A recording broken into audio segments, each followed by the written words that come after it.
இன்னைக்கு காலையில எந்திரிச்சாச்சு. பசங்களுக்கு ஸ்கூல் லீவு தான்.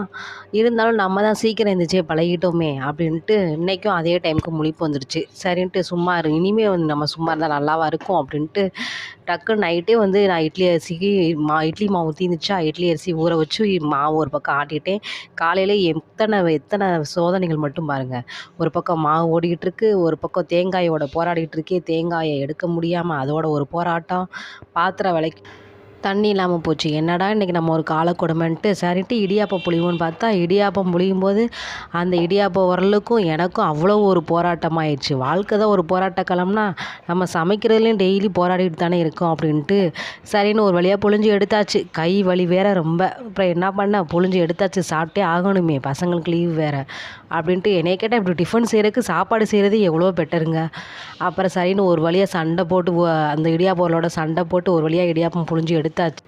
இடியாப்பம் முழிஞ்சு எடுத்து அங்கே துணியில் மாட்டிக்கிட்டு வருவேனாண்டு ஆயிடுச்சு இடியாப்பம்.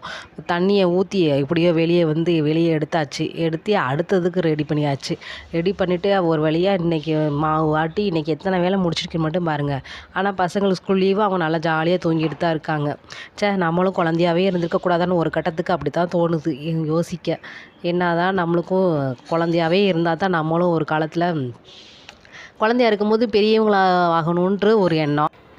ஒரு வழியாக சமையல் வேலையை முடித்து காலையிலே பசங்க எழுப்பி விட்டு அவங்களுக்கும் சாப்பாடு கொடுத்தாச்சு. சரி ஓகே அப்படின்ட்டு பார்த்த சட்டியை திறந்து பார்த்தா, ஐயோ அம்மாடி என்ன இப்படி 4 நாளைக்கு முன்னாடி இருந்த 3 நாளைக்கு முன்னாடி 2 நாளைக்கு முன்னாடி வச்சுருந்த கஞ்சி இப்படி தூங்கிட்டு இருக்கே அப்படின்ட்டு.